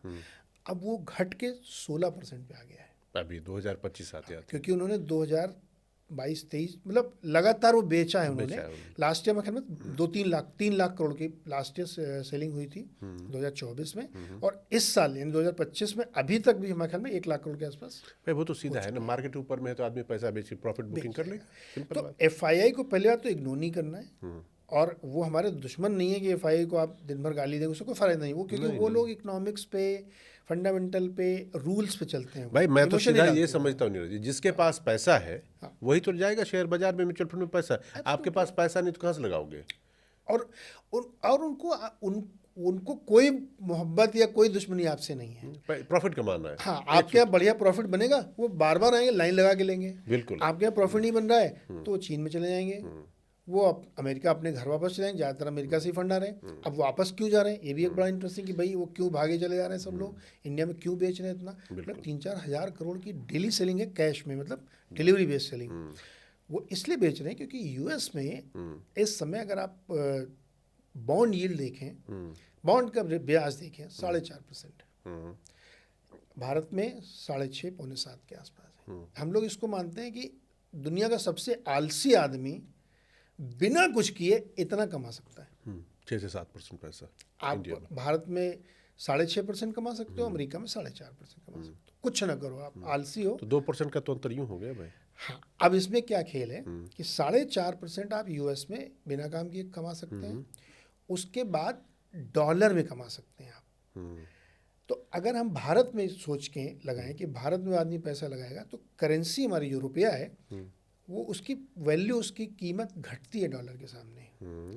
तो 2-3% हर साल घटती है। अगर किसी साल रोक लिया, मैनेज करेंसी हमारी, तो अगर वो नहीं गिरा तो अगले साल वो 5% गिरेगा। तो एवरेज मान लीजिए 3-4% का होता है, आप 3% और जोड़ लो, क्योंकि इधर का रिटर्न रुपए में है, उधर का रिटर्न डॉलर में है, तो वो 4.5 हो जाता है 6.5 प्लस वहाँ 2% इन्फ्लेशन है, तो वो हो गया 8.5। 8.5% अगर मुझे बिना कुछ किए रिटर्न मिल रहा है तो मैं किसी ऐसे बाजार में जहाँ रिस्क है मैं क्यों पैसा लगाऊंगा? सही बात। Simple game. इसलिए एफआईआई बेच के जा रहा है।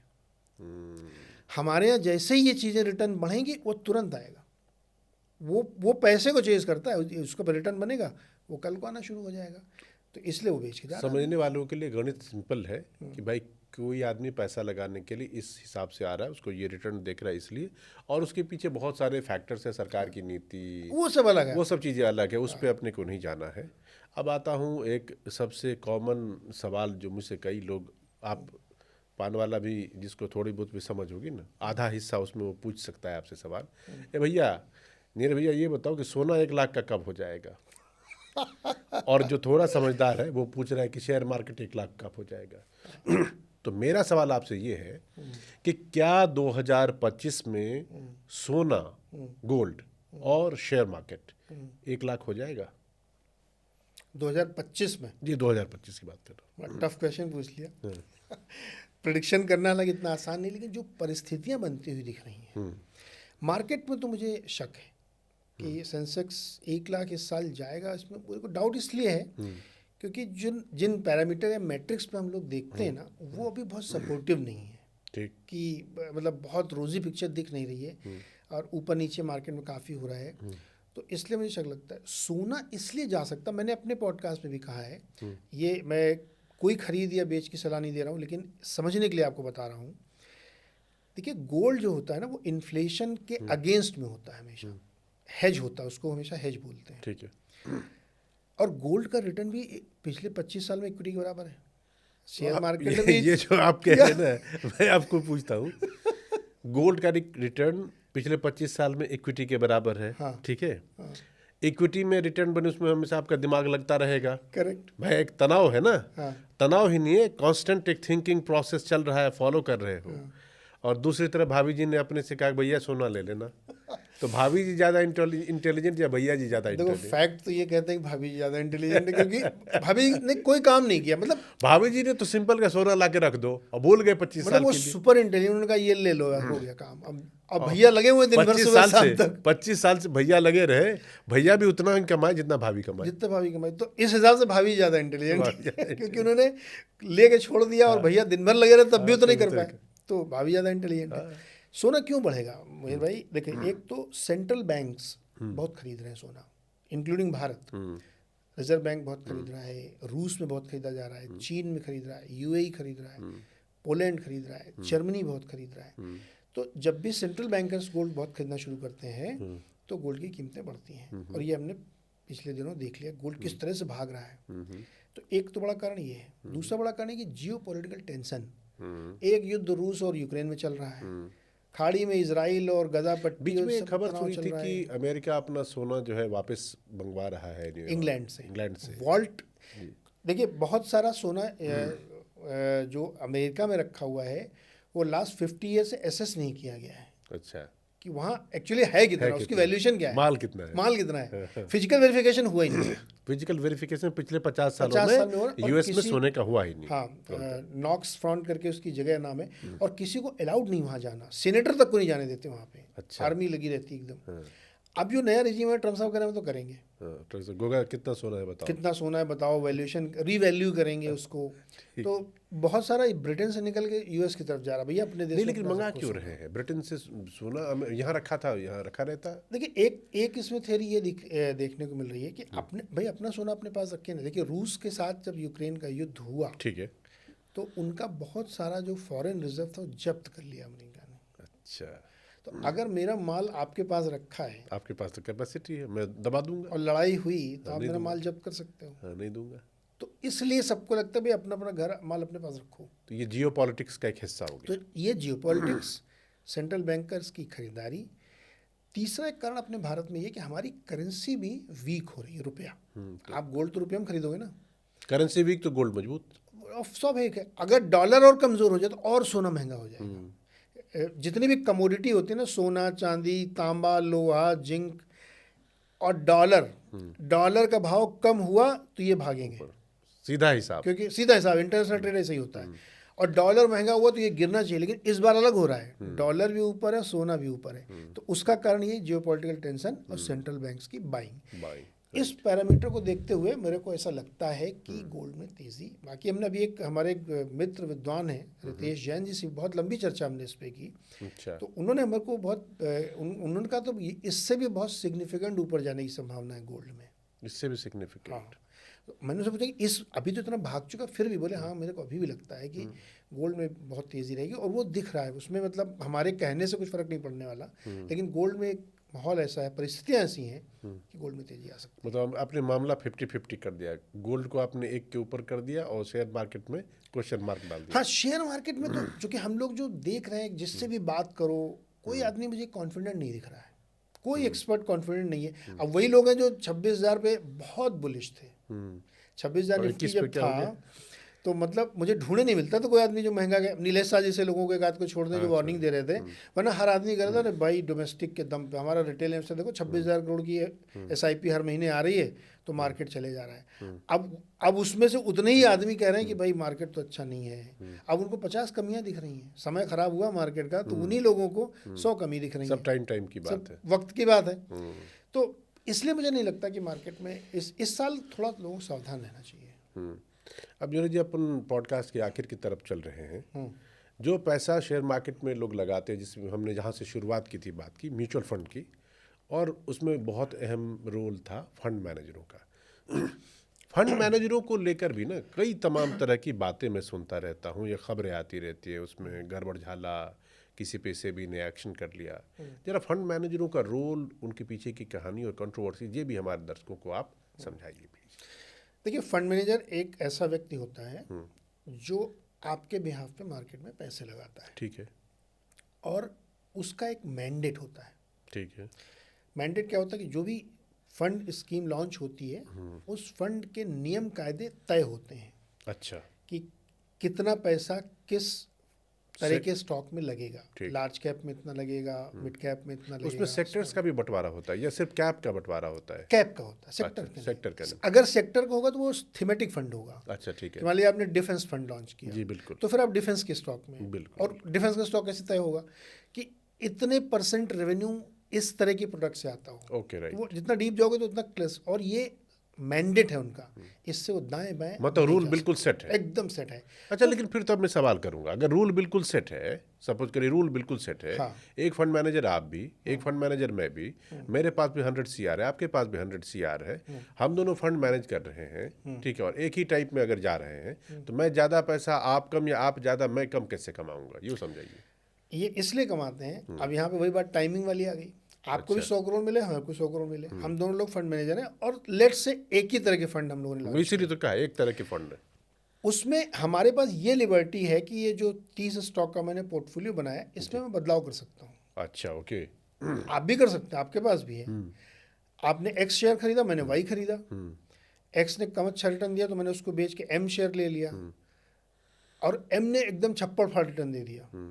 आपका रिटर्न स्टैटिक है, मेरा एकदम से ऊपर चला गया। Exponentially growth. तो उसमें क्या, तो फर्क हो जाता है। तो हर फंड मैंने इसीलिए कहा जाता है कि जब आप फंड खरीदते हैं, म्यूचुअल फंड में पैसा लगाते हैं, जिस स्कीम में लगाते हैं, उसका फंड मैनेजर कौन है उसको जानिए। जब मैं चैनल में था तो मैं एक शो करता था। तो बताइए, ये तो हमें जो है, मैं दावे से कह सकता हूँ कि म्यूचुअल फंड में पैसा लगाने वाले 80% लोगों को यही नहीं पता होगा कि उस फंड का मैनेजर कौन है, फंड मैनेजर कौन है। मैं एक दूसरा दावा करता हूँ, अच्छा।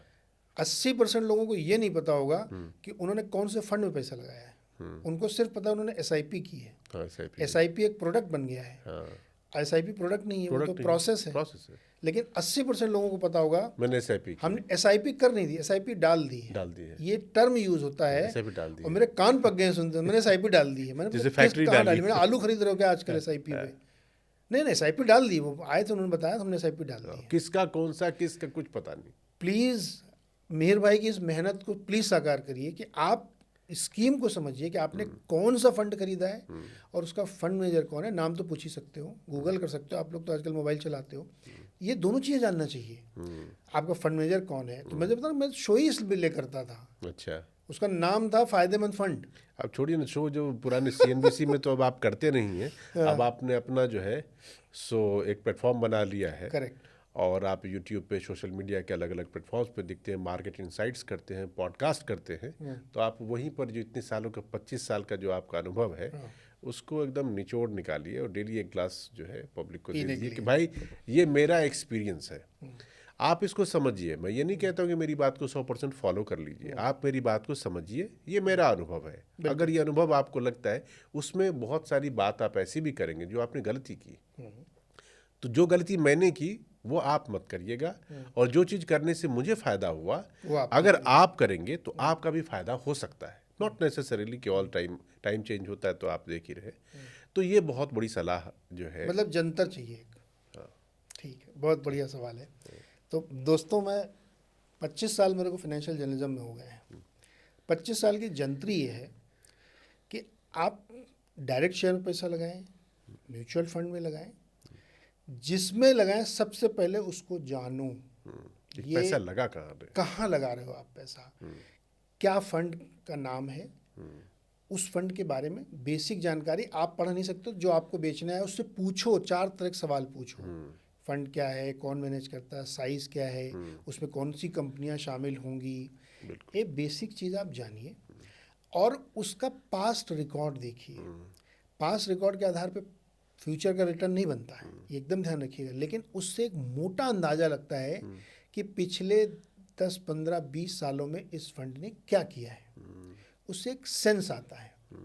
जैसे 4 साल का देखेंगे आप तो 300% का रिटर्न, लेकिन आगे वो 3 भी नहीं देगा, तो वो मत करिएगा।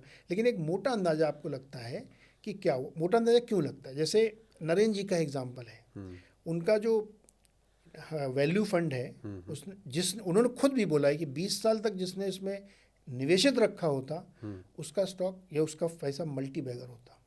अच्छा। लेकिन कोई मिला ही नहीं। वो खुद ही कह रहे हैं हमको तो ढूंढने से नहीं मिल रहा है कि 20 साल का मेरी स्कीम का फंड इन्वेस्टर कौन है। तो पहला कि जिस प्रोडक्ट में आप लगा रहे हैं उसको समझिए। आपका बहुत हार्ड अर्न मनी है, इसलिए उतना ही पैसा लगाइए जिस पे आप रिस्क ले सकते हैं। लोग सबसे बड़ी गलती करते हैं कि बहुत सारा पैसा लगा देते हैं और फिर परेशान रहते हैं। निवेश का पहला रूल है मार्केट में कि आप उतना ही पैसा लगाएं जो आप को रोज चिंता नहीं करनी, बीपी रोज नहीं बढ़ाना, रिस्की मनी है वो। तो वो बार बार डेली मोबाइल खोल के नहीं देखना शेयर कहाँ गया।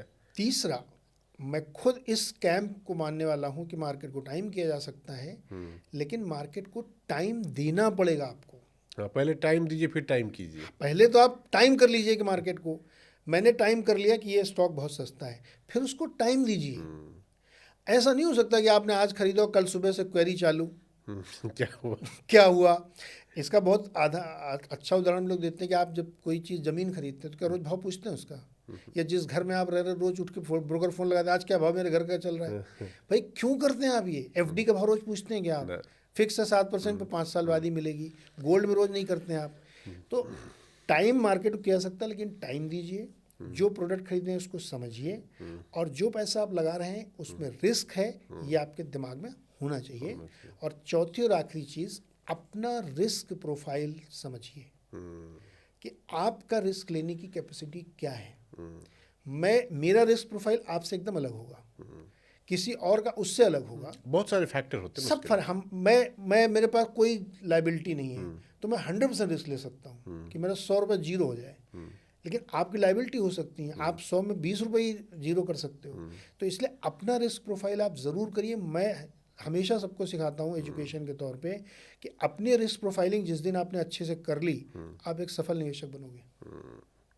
तो चलिए देखिए, आपने कितनी अच्छी अच्छी बातें बताई और ये एक्सपीरियंस का लाभ है। और मैं हमेशा जब कभी भी अपने पॉडकास्ट पे मेहमानों को बुलाता हूँ, चाहे वो फाइनेंस के हो या अलग अलग जगहों से, तो मुझे ऐसा लगता है कि उनसे बातचीत करके आपने जो चीज़ हासिल की वो एक अनुभव का निचोड़ है। और इस पर अगर इंसान कोई भी, जो हमारे दर्शक है, जो इन्होंने हमें सुना या जो अभी सुन रहे हैं, अगर वो देखेंगे सुनेंगे तो उनका फ़ायदा है। बिल्कुल। और हमेशा फ़ायदा आप इंस्टेंट पैसे में मत तोलो। और एक चीज़ लास्टली एक बात और है, आप मेरे ऊपर 100% विश्वास मत करिए। आप मान लीजिए जो ये कह रहे हैं मैं उस पर क्यों बिलीव करूँ। आप खुद रिसर्च कर लीजिए, किसी और व्यक्ति से आप राय लीजिए। नहीं, उसमें मैं ये कहता हूँ कि आपकी बात मैंने सुनी, हाँ, वो बात या तो सही हो सकती, गलत हो सकती है। करेक्ट। उसको एनालाइज तो मैं कर सकता हूँ, बिल्कुल। उसको मैं परख तो सकता हूँ कि इन्होंने जो कहा सही है गलत है। अपनी बुद्धि उस पर लगाऊंगा, फिर जाके कंक्लूजन पे पहुँचूंगा कि नहीं, वो मैंने नीरज जी जो कह रहे थे वो मैंने देखा, पढ़ा, 2 लोगों से बात भी की, उस बात सही कह रहे थे। वो सही कह रहे थे और हमने एक जानकार व्यक्ति से, अपने एडवाइजर से सलाह ले ली है। अब मैं कह रहा हूँ डिसीजन से पहले सोच लो। और ये चीज़ मैं नीरज जी सिर्फ और सिर्फ फाइनेंशियल सेक्टर की ही बात है, जीवन के हर एस्पेक्ट, जीवन के हर एस्पेक्ट में कोई भी चीज़, कोई अगर जानकार सलाह दे रहा है। मैं आपका ही एक पॉडकास्ट सुन रहा था, तो उसमें एक आपके मेहमान बता रहे थे कि या तो एक्सपर्ट से अगर पूछते हो तो उसकी बात मान लो, जिद पे मत अड़ो, और नहीं तो मत लो सलाह। मत लो। हाँ, एकदम सही बात बुद्धि लगा लो, फिर पूछ क्यों रहे हो? क्यों पूछो तो फिर मानो। जानो तो मानो भैया, वरना पूछो मत। आप पूछो मत। एकदम सही बात है। तो चलिए नीरज जी, बहुत बहुत शुक्रिया, धन्यवाद। और मुझे उम्मीद है कि जो हमारे दर्शक जिन्होंने हमारी और आपकी ये बातचीत सुनी, उनको कुछ ना कुछ जो फ़ायदा, कुछ वृद्धि ज्ञान की, समझ की हो सकता है, जो वो उन्होंने निवेश कर रखा होगा उसमें उनको ज़रूर कुछ ना कुछ मिलेगा। हम आपसे यूं ही मुलाकात और बात करते रहेंगे। और कमेंट बॉक्स में आप नीरज जी के वो भी पॉडकास्ट देख सकते हैं जिसका जिक्र इन्होंने अभी किया, कि इनको कौन मिला जिसने मार्केट को एक नहीं कई बार टाइम किया, वो भी अपने को दिखाई देगा। और इनके यूट्यूब चैनल पे भी आप जा सकते हैं, जहाँ पर आप देखेंगे कि ये रोज़ फाइनेंस, मैं तो रोज़ फाइनेंस की बात करता नहीं हूँ, ये रोज़ फाइनेंस की बात करते हैं। वैसे हमारे साथ ये बीच बीच में जुड़ते रहते हैं। बिल्कुल। और अब सबका सपना मनी मनी करते रहते हैं। यस। तो नीरज जी को देखते रहिए, हमें भी देखिए, और हमारा जो चैनल है कनेक्ट, अगर इसको आप सब्सक्राइब करेंगे तो छोटी सी मेहनत लगेगी, आपको एक बटन दबाना है, उससे चैनल सब्सक्राइब हो जाता है, लेकिन वो हमारे लिए बहुत बड़े बूस्टर का काम करता है, हौसला बढ़ाता है कि हम इसी तरह के वीडियोज़ आपके लिए और बनाते रहें, थोड़ा ज्ञान हम भी समझें और जो हम समझ रहे हैं उस समझदारी को आप तक भी पहुँचाएँ। तो अगर वो काम कर लेंगे तो हम समझेंगे कि हमारी ये मेहनत जो है वो सफल हुई, और नीरज जी का बॉम्बे से दिल्ली आकर मेरे साथ यूं बैठना, सफल हुआ। पॉडकास्ट करना सफल रहा। तो बहुत बहुत शुक्रिया और धन्यवाद।